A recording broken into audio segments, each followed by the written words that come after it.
wabarakatuh. Alhamdulillahirabbil alamin wassalatu wassalamu ala asyrafil anbiya'i wal mursalin nabiyina Muhammadin wa ala alihi wa sahbihi ajma'in. Amma ba'd. Allah Subhanahu wa taala,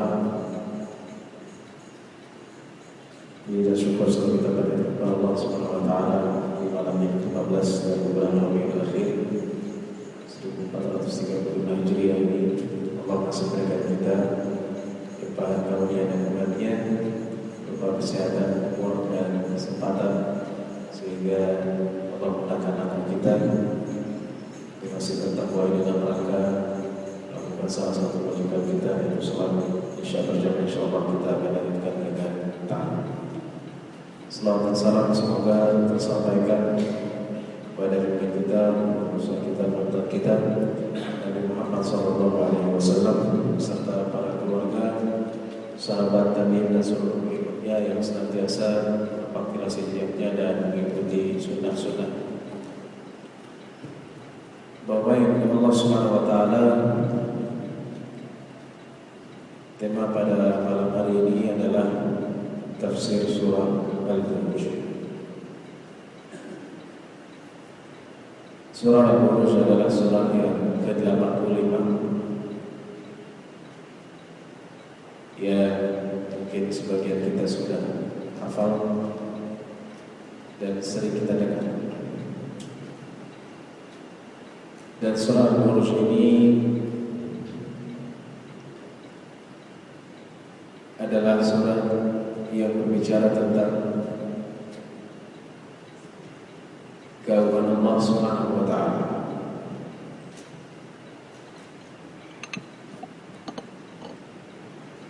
Juga berbicara tentang dua kisah besar,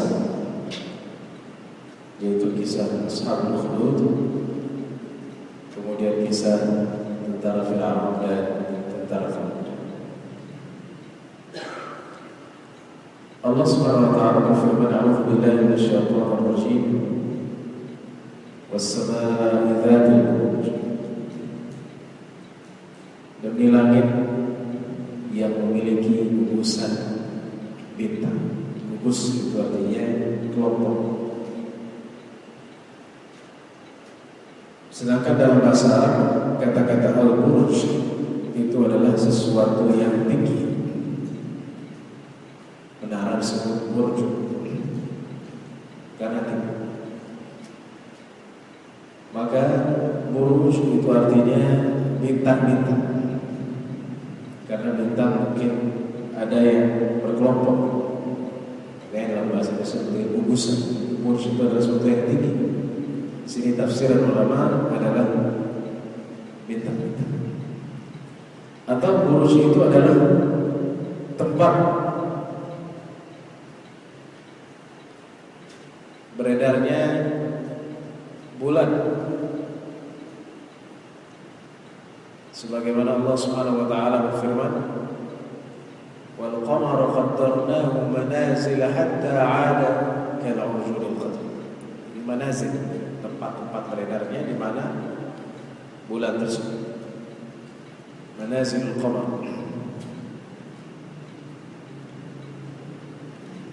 Ini artinya Allah Subhanahu wa taala menegaskan kita tentang perkara alam, sebagaimana tadi dibacakan di akhir surat Ali Imran, "Inna fi khalqis samawati wal ardi wa ikhtilafil laili wan nahar laayatin liulil albab."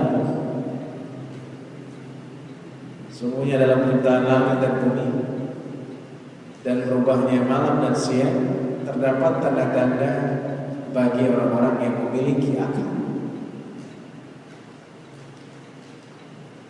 Jadi bintang, langit itu adalah fenomena alam yang perlu kita perhatikan, dan juga termasuk bumi, karena belakangan kita sering melihat kejadian alam, baik itu banjir ataupun yang baru, yaitu putusnya gunung di Sinabung ataupun gunung di Malang nih.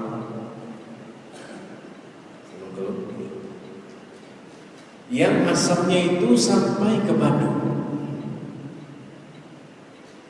Bayangkan, dari Jawa Timur sampai ke Jawa Barat. Ini adalah kejadian alam yang mengharuskan kita semua untuk mentadabbur dan mengintrospeksi diri bahwa Allah Subhanahu wa taala memberikan peringatan kepada kita.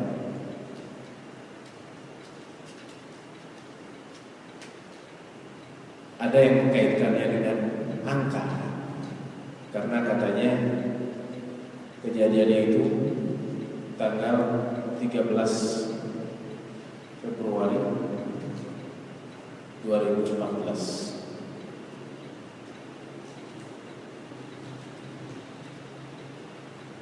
Jam 22:59. 22 surat Al-Hajj 59 ya. Itu ya ayuhan nas innama ana lakum nadhirun mubin. Wahai manusia, sesungguhnya aku adalah memberikan peringatan yang jelas bagi kamu.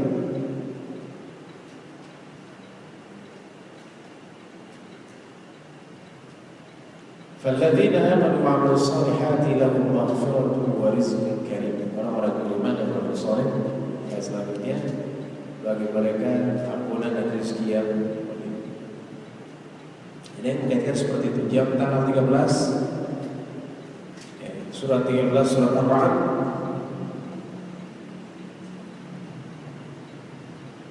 bulan 2 Februari ayat 2. Allahul ladzi rafa'a as-samawati bighairi 'amalin tarawna. Allah lah yang mengangkat langit tanpa tiang. Jadi kalau mesin ini ada tiang-tiangnya, maka langit Allah Subhanahu wa taala tidak membuat tiang.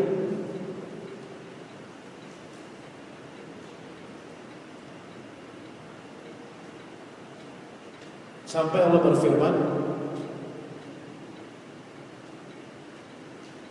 wa sakhkhara asy-syamsa wal qamar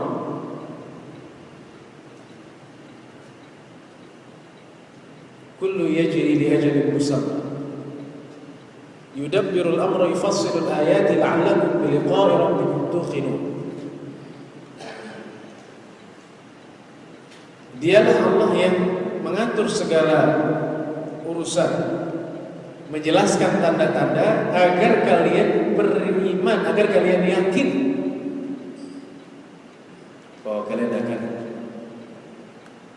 bertemu dengan Allah Subhanahu wa taala.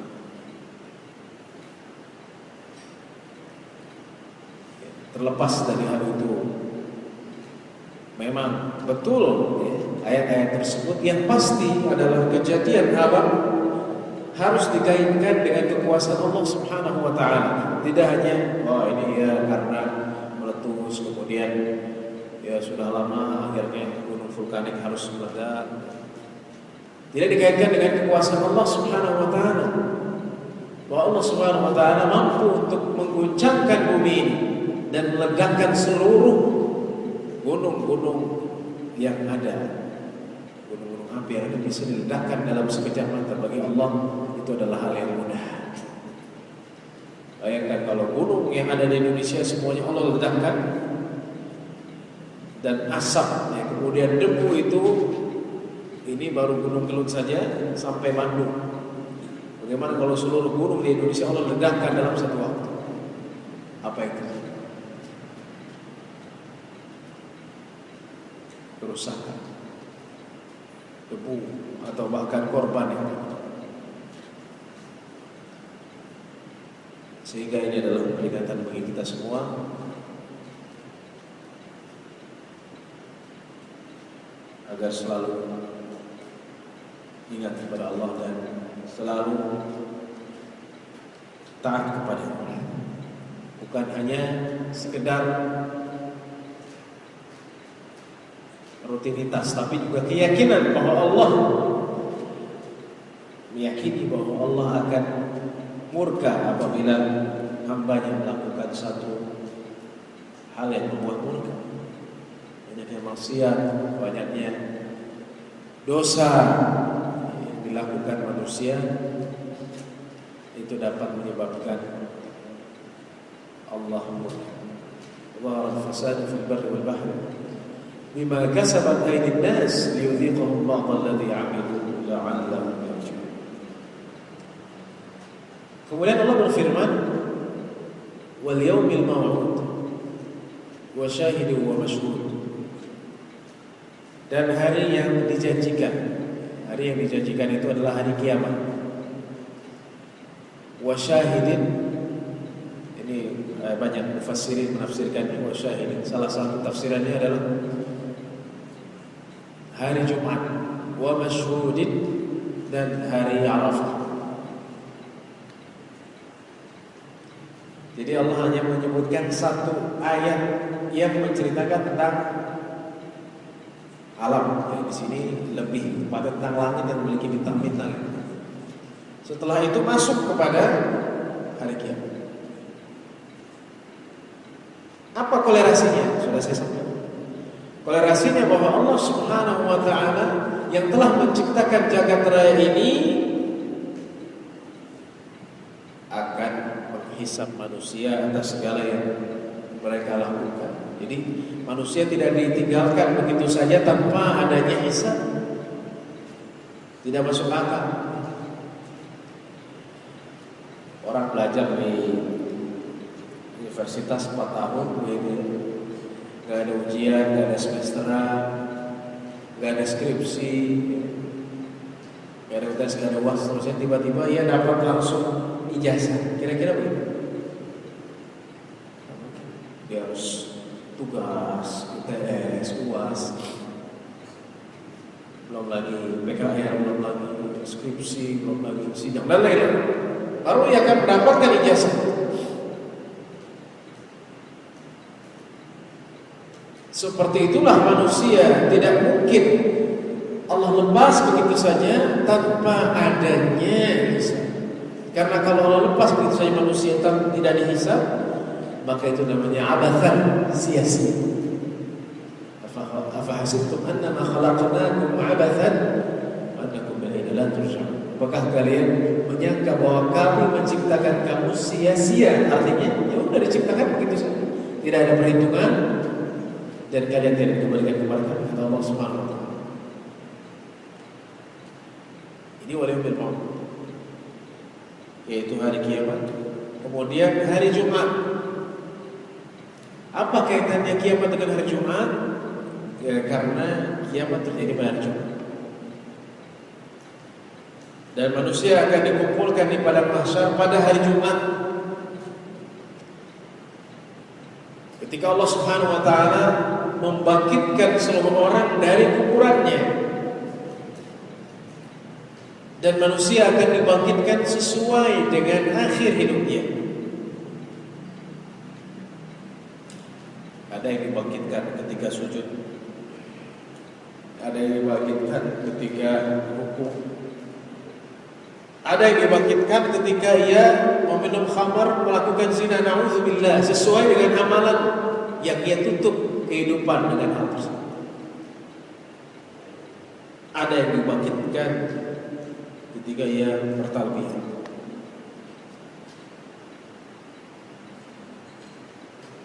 Dan orang yang pertama kali dikeluarkan dari kubur adalah Nabi kita Nabi Muhammad SAW. Wa ana awwal man tanshaqqu anhu al-ardu wa ana awwal syafi'in wa awwal musyaffa'in. Aku adalah orang yang pertama kali dikeluarkan, dibelah bumi, dikeluarkan dari kubur, dan aku adalah orang yang pertama kali memberikan syafaat dan diberikan syafaat. Alaihi salatu wassalam. Ketika Rasulullah dibangkitkan dari kubur, beliau melihat Nabi Musa alaihissalam. Dan ketika itulah manusia manusia dikirim ke padang mahsyar dalam 3 golongan. Ada yang menggunakan kendaraan, ya hadis sahih, hadis Muslim. Ada yang menggunakan jalan kaki, dan ada yang mereka berjalan dengan muka mereka. Berjalan dengan muka mereka. Jadi berjalan menyeret badannya dengan mukanya. Ulama mengatakan orang yang menggunakan kendaraan adalah orang yang bertakwa. Orang yang berjalan adalah orang yang beriman tapi maksiat. Dan orang yang menyeret badannya itu adalah orang kafir.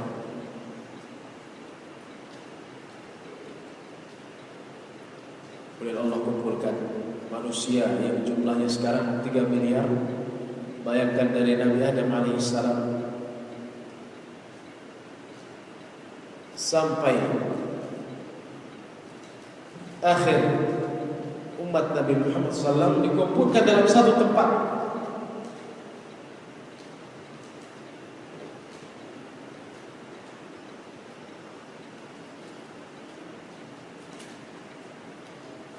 Tempat ini kata Rasulullah putih, yuhsyarun nas ala ardil bayda afra ka qursatin naqi laysa fiha 'alamun.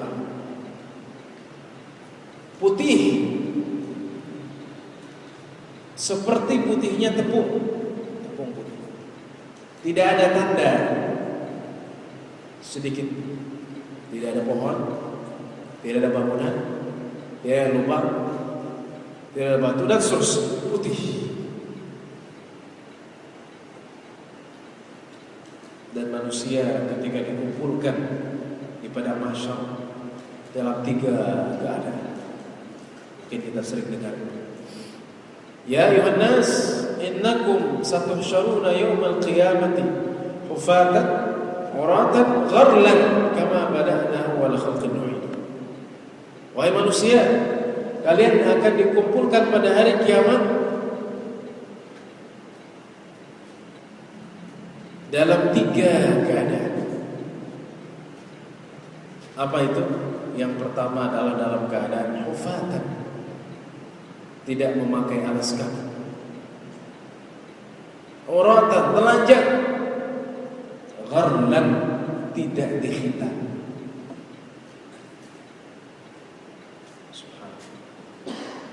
Tidak ada yang pakai alas kaki, baju. Tidak ada yang pakai alas, yang tidak memakai baju. Setelah itu, dan semua orang yang tadi dikhitan kembali lagi tidak dikhitan.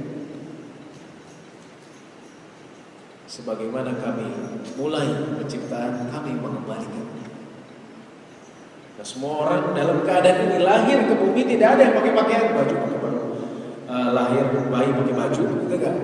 Semuanya dalam keadaan telanjang. Atau tiba-tiba bayi lahir sudah ada sepatunya, begitu tinggal jalan. Sudah dikhitan, misalnya tidak.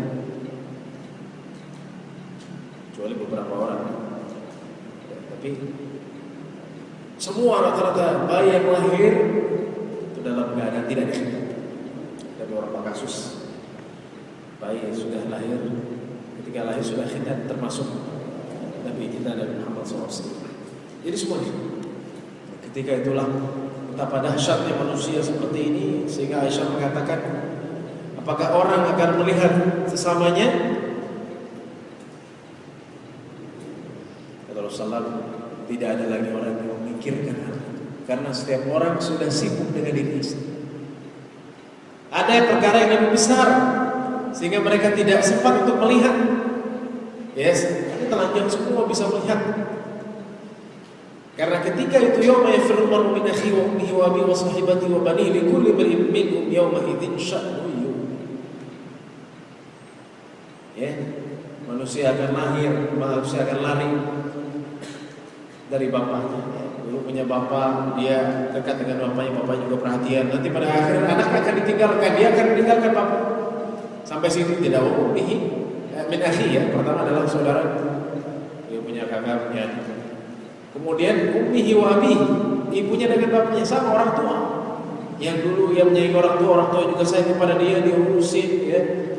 Ketika hari akhir ibu dan bapaknya tidak akan mengenal. Sampai situ tidak. Wa sahibati wa bani. Begitu pula istri yang ia cintai dan anak yang ia miliki, semua akan lari dari dia. Kullu imrin yawmin syahid. Setiap orang akan sibuk dengan perkara istri. Jadi ini kejadian di padang mahsyar. Ya, kejadian panjang ya.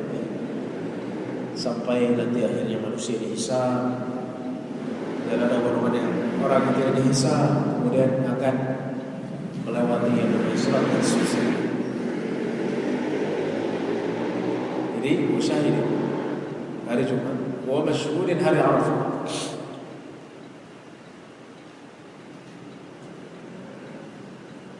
Kemudian Allah setelah itu membicarakan tentang satu kisah, yaitu disebut dengan ashabul ukhdud. Qutila ashabul ukhdud.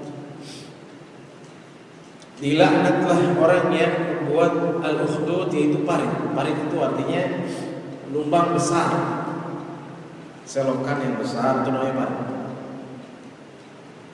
Sebagaimana yang dibikin oleh Salman Al-Farisi ketika perang Lahzab, dibikin parit-parit panjang dan besar. An-nari dzatil waqud, kemudian dinyalakan api. Idhum 'alaiha qu'ud, ketika itu orang yang membuatnya duduk.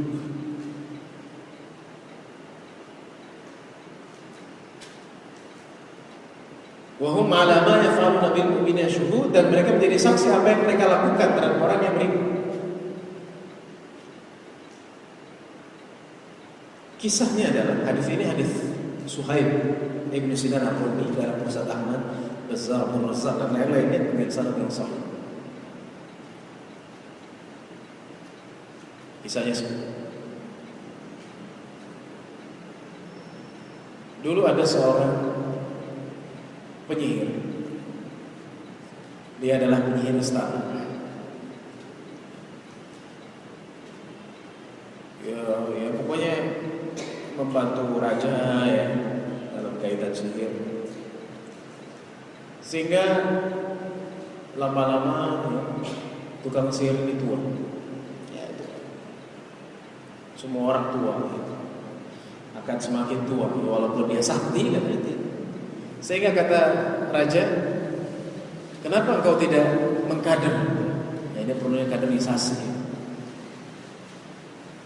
Raja aja sampai mengingatkan tukang sihir agar punya kader, tidak mengajarkan orang pemuda yang akan mewariskan.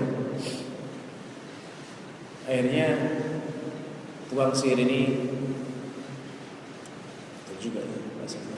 Akhirnya carilah seorang pemuda dan ada pemuda yang belajar kepada. Setiap hari yang belajar bolak-balik rumah istana untuk belajar dari tukang sihir. Ketika itu dan ia bolak-balik belajar, pergi pagi, pulang sore dan seterusnya.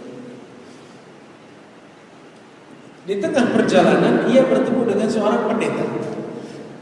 Ya, pendeta di sini adalah pendeta dulu kala sebelum Islam datang, banyak yang beriman kepada Allah, yang bertauhid, pendeta ini bertauhid. Sehingga apabila berangkat dari rumahnya pagi, ia mampir dulu di pendeta ceramah, dia dengar. Baru ia datang ke tukang sihir. Sehari dua hari telat, maka tukang sihir menanyakan, kenapa kau terlambat? Akhirnya dipukul oleh pemuda itu. Besoknya begitu lagi ya, dan dia bilang kepada pendeta, kata pendeta, kalau kamu ditanya oleh tukang sihir, bilang kepadanya, aku punya hajat, aku punya urusan dengan keluargaku. Sama, keluarganya juga nanya, kenapa terlambat? Ya, harusnya jam segini sudah pulang. Kalau kamu pulang ke keluarga menanyakan kenapa terlambat, harusnya juga sampai rumah, bilang saja tukang sihir, ya, guruku ya, tukang sihir itu menahanku ya, mungkin dikasih tugas, dikasih latihan dan lain sehingga aku terlambat. Ini dipraktekkan dan akhirnya dia datang ke tukang sihir, dia berikan alasan, keluarga saya ada urusan ya, pulang ke rumah karena terlambat. Oh, tukang sihir, nah saya ada tugas ini, ada latihan dan terus seperti itu. Hingga pada suatu waktu pemuda ini bingung,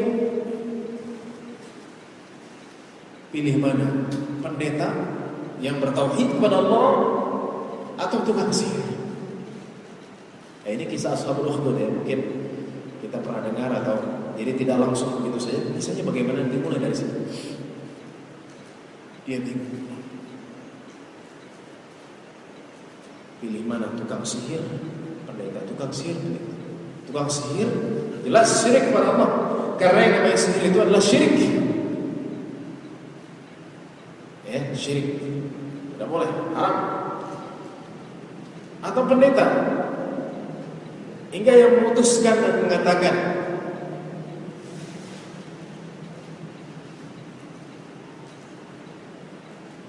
hari ini aku akan tahu siapa yang lebih afdal, siapa yang lebih mulia, pendeta atau tukang sihir.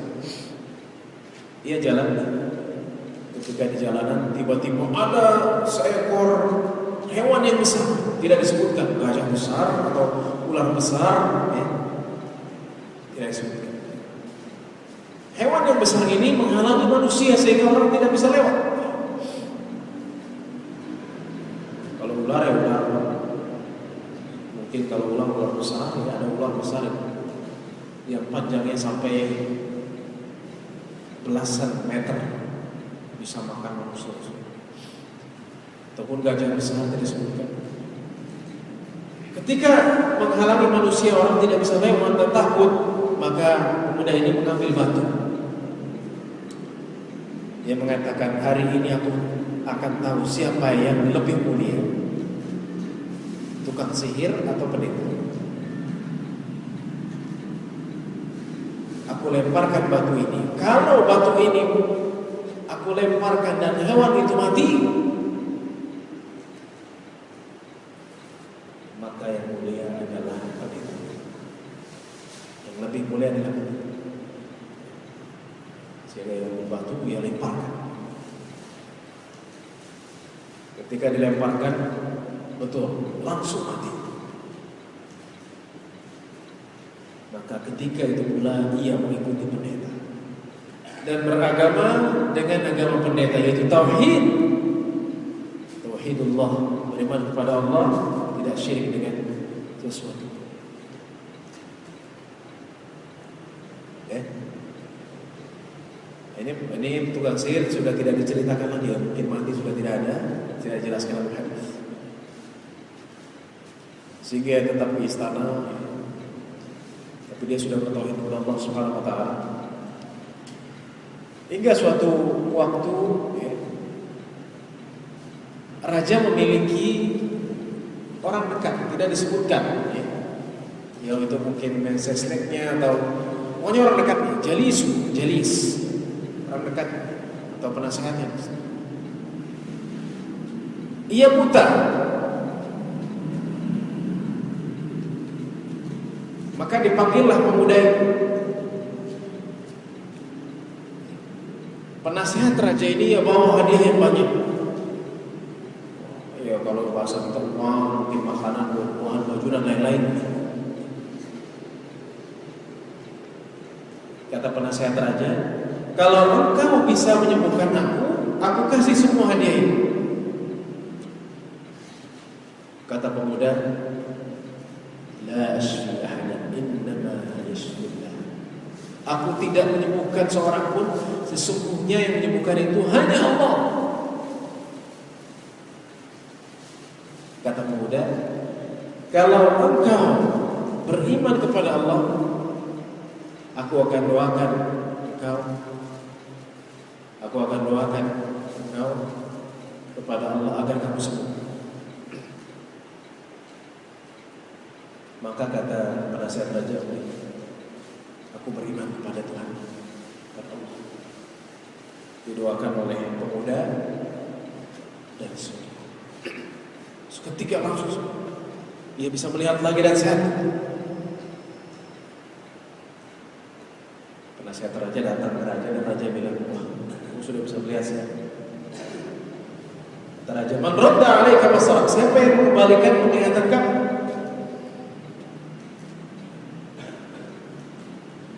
Kata penasihat raja, Tuhanku dan Tuhan pemuda itu Allah. Kaget raja. Kata raja, emang ada Tuhan selain saya? Karena raja ketika itu ingin disumpah, tukang sihir pun membantu dan menservis raja. Ia mengatakan, mendeklarasikan bahwa dirinya Tuhan, sehingga marah.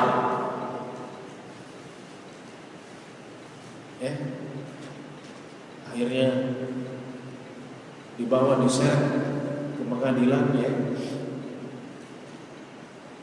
dipaksa. Kalau kamu masih percaya, yakin dengan agama tersebut,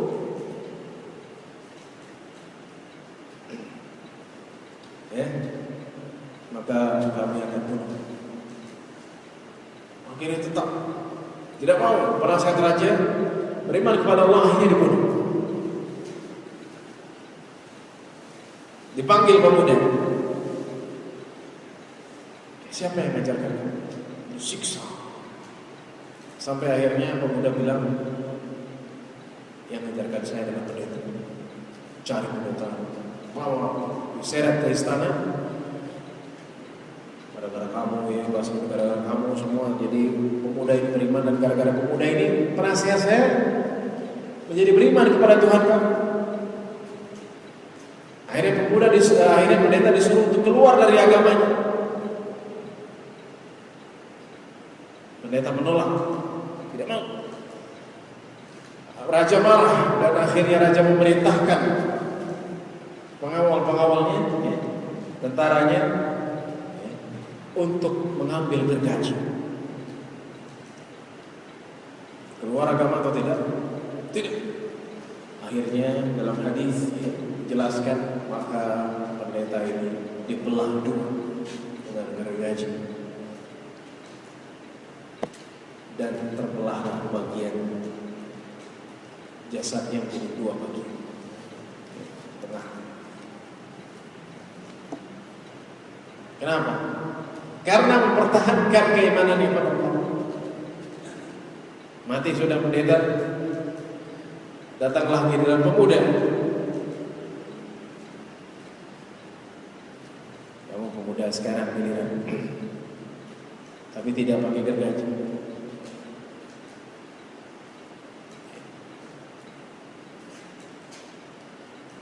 Raja memerintahkan pasukannya untuk membawa pemuda ini ke ujung gunung. Kalau ia tidak mau keluar dari agamanya, lemparkan saja dari ujung gunung. Kalau kita gunungnya tinggi-tinggi, gunung salah, gunung yang lain. Ketika sudah sampai ujung gunung, kata pasukannya, kalau kamu tidak keluar dari agamamu, kamu akan kami lempar. Kalau kamu keluar, kamu selamat. Mudah tetap mempertahankan keimanan dan berdoa kepada Allah. Ya Allah, berikanlah siksaan kepada mereka. Aku tidak akan keluar dari agamaku. Ketika itu ditarik dan diambil, ingin dilemparkan dari ujung gunung. Kalau kita ada yang 1000 meter, 2 kilo, ada gunung yang ingin bayangkan dari ketinggian sekian ribu meter, kira-kira ada yang tersisa. Orang jatuh dari bangunan 15 meter aja sudah hancur. Bagaimana kalau dari 1000 meter? Ketika mereka ingin menjorokkan, ingin menjatuhkan pemuda tersebut, tiba-tiba gunung ini bergetar.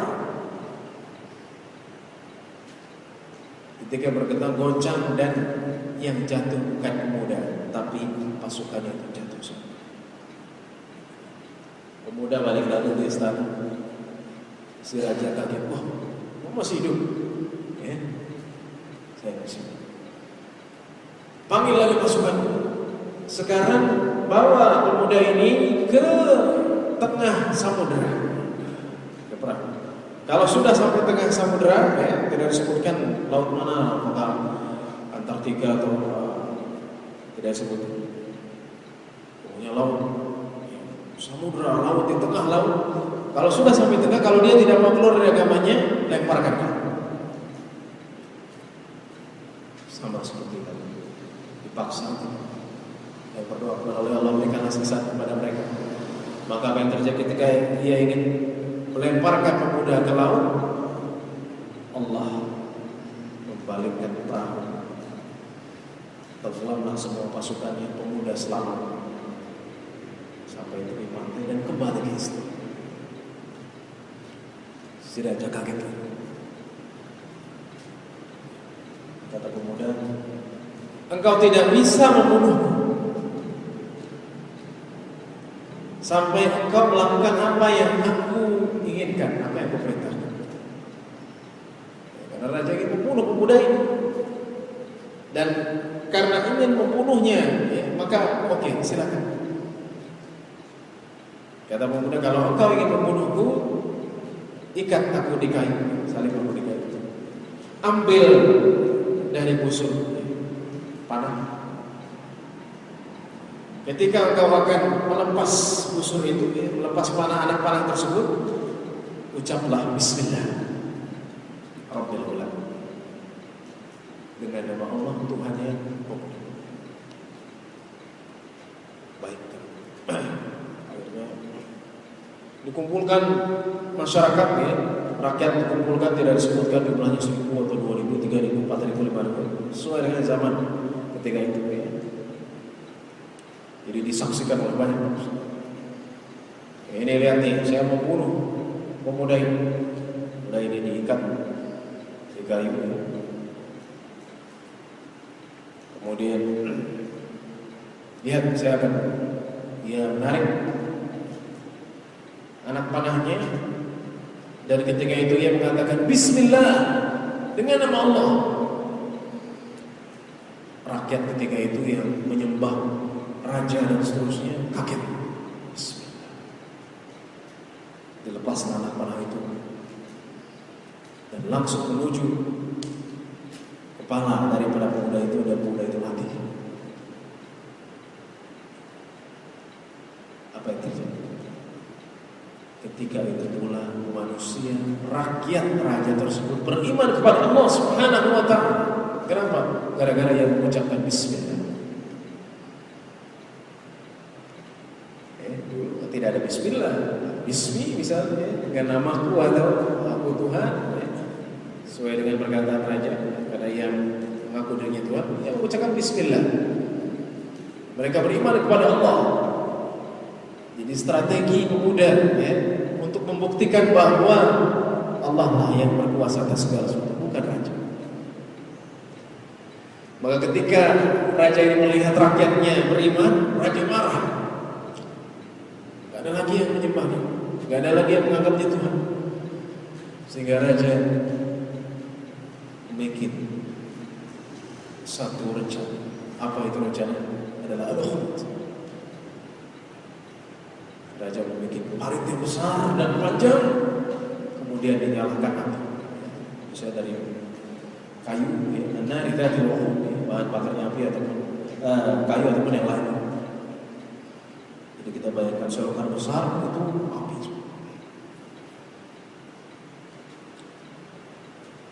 Ribuan orang tersebut dipanggil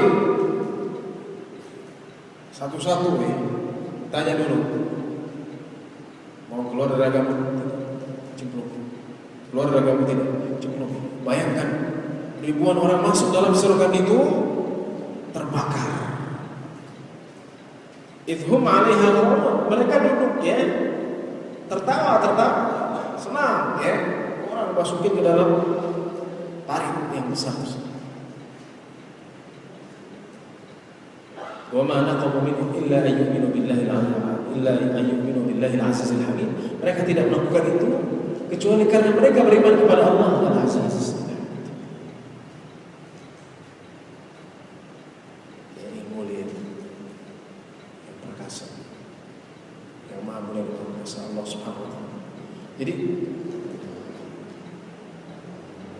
dimasukkan ke dalam hari tersebut. Ribuan orang sudah masuk ke dalam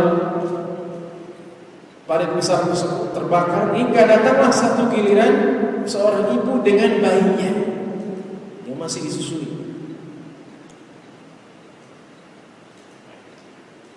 Ya. Ibu ini ragu, kalau saya masuk api nanti bayi saya gimana, masih nyusu 5 bulan 6 bulan tidak dijelaskan, masih nyusu, bagaimana ini? Ketika ibu ini ragu, maka bayi berkata, bayi ini berbicara, ya umma isbiri fa innaki 'alal haqq. Wahai ibu, sabarlah, karena engkau berada dalam kebenaran. Ketika ibu mendengar perkataan bayi ini, dia yakin, dan akhirnya menyemplungkan diri dan bayinya ke dalam. Itulah bisa dari berasal. Jadi masuk ke dalam kenapa untuk mempertahankan tauhid, mempertahankan kebenaran, mempertahankan keimanan, walaupun harus dibayar dengan kematian. Bukan kematian diri, bahkan kematian anak, bayi. Ya. Bayi ini sampai berbicara bahwa wahai sabarlah, engkau adalah dalam kebenaran, untuk meyakinkan ibunya, enggak usah masalah, aku bayi masuk ke dalam api ini, tapi aku akan mendapatkan surga bersama wahai. Nah, inilah salah satu sudut ya, yang mengandung banyak pelajaran. Sehingga Allah berfirman, innal ladzina fatanu al-mu'minina wal mu'minati tsumma lam yatubu falahum 'adzabu jahannam wa lahum 'adzabul hariq. Wa lahum 'adzabul hariq. Jadi orang yang menganiaya orang beriman, laki-laki atau perempuan, kemudian mereka tidak bertobat, bagi mereka adalah azab jahannam, dan bagi mereka adalah api. Sebagaimana mereka masuk ke api, Allah akan balasnya juga dengan api. Sebaliknya, innal ladzina amanu wa 'amilus shalihati lahum jannatun tajri min tahtiha al-anhar dzalika al-fawzul kabir. Orang yang beriman, beramal saleh, bagi mereka adalah surga yang mengalir di bawahnya sungai-sungai. Mereka orang yang beriman, Allah akan berikan surga. Itu adalah kemenangan yang besar. Sebab itu kita sebagai umat Nabi Muhammad SAW hendaklah mempertahankan keyakinan kita, tauhid kita, dan kebenaran dimanapun dan kapanpun, karena Allah Subhanahu Wa Taala akan memberikan kebenaran yang sesungguhnya. Walaupun itu harus mempertaruhkan nyawa kita, mempertaruhkan keluarga kita, tapi yang lebih kebenaran, yang namanya tauhid, menyembah Allah, harus dipertahankan terus sampai titik darah penghabisan, dan walaupun harus mati, tetap dalam agama yang Allah ridhai, dalam kebenaran yang Allah ridhai. Semoga Allah merahmati kita semua dan menjadikan kita hamba-hamba yang saleh. Amin ya rabbal alamin. Sallallahu alaihi Muhammadin wa ala alihi wasallam. Alhamdulillah. Ada pertanyaan?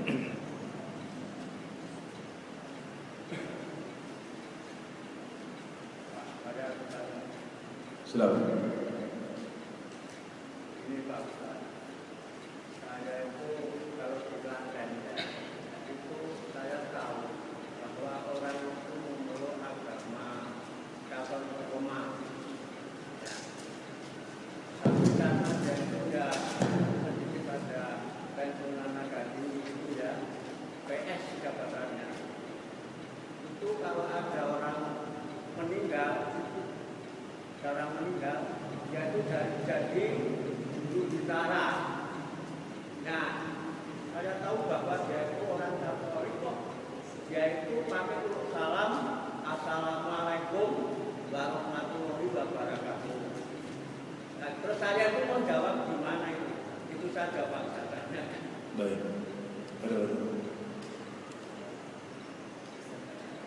Silakan.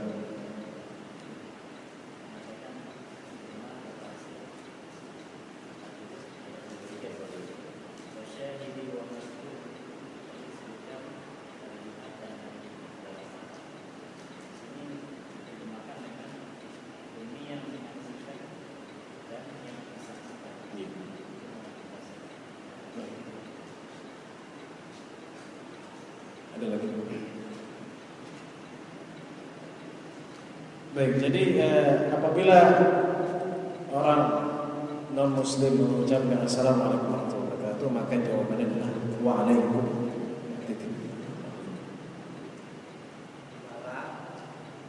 Waalaikum, selesai. Tidak pakai assalam, ya, karena yang assalam itu adalah keselamatan di dunia dan itu hanya dimiliki orang yang beriman, karena keselamatan di akhirat mutlak hanya untuk orang yang beriman. Kemudian di situ disebutkan wa syahid wa mashhud, ya, yaitu memang artinya seperti itu, ya, seperti al-buruj itu kan ditafsirkan gugusan bintang. Sebenarnya buruj itu adalah suatu yang tinggi.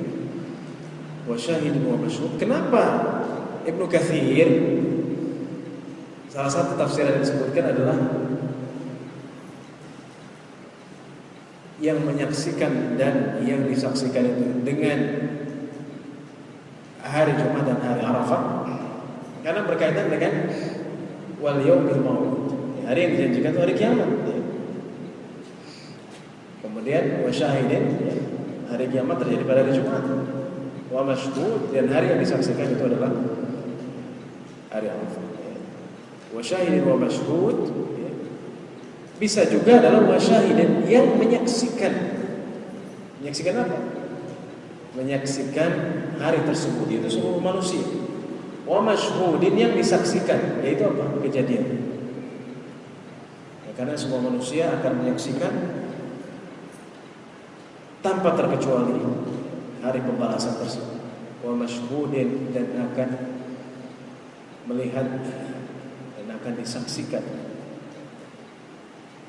Wa syahidin wa mashhud, dan akan disaksikan apanya, fenomenanya, keadaan, juga rangkaian daripada hari kiamat. Karena hari kiamat itu adalah rangkaian hisab, dan itu namanya mashhud. Ya, kira-kira seperti. Ada lagi?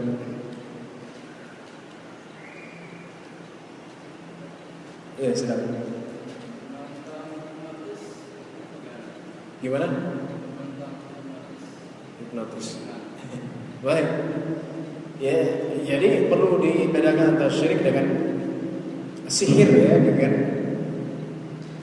trik. Ya, jadi kalau trik ini tidak termasuk sihir. Sihir itu adalah sesuatu yang menggunakan bantuan jin. Seperti itu, itu syirik. Tapi kalau trik itu bukan sihir. Itu hanya trik saja, ya, supaya kelihatannya sebenarnya dia tidak menggunakan kekuatan apapun. Ya, tiba-tiba dari ininya keluar burung gitu, ya, karena burungnya sudah disiapin dulu. Trik namanya. Sulap itu trik. Nah, sihir itu adalah yang menggunakan bantuan jin. Dan secara pun hipnotis, ya, apakah termasuk sihir? Ya, nah di sini ulama berbeda pendapat. Kemudian kalau hipnotis untuk tujuan apa namanya, kesehatan misalnya, atau lain-lainnya, maka boleh. Kalau orang hipnotis, dia kan akan bisa mengatakan apa yang sebenarnya. Jadi kalau koruptor dihipnotisme pada aku semua. Jadi intinya adalah ilmu sihir itu adalah ilmu yang dipelajari, ya, dengan menggunakan bantuan jin. Selebihnya bukan masuk sihir. Apabila hipnotis itu menggunakan bantuan jin, itu termasuk sihir, dan itu haram, syirik, ya. Tapi apabila hipnotis itu tidak menggunakan bantuan itu, maka dia menjadi dua hukumnya, bisa haram, bisa boleh, tapi tidak syirik. Haram kalau digunakan untuk kejahatan, ya. Hipnotis kan banyak sekarang nih. Di ATM dihipnotis, di jalan hipnotis, ya, menggunakan ilmu tersebut. Jadi intinya hipnotis ini ada perbedaan ulama pendapat, ya. Yang pasti apabila hipnotis ini menggunakan bantuan jin, maka itu termasuk syirik.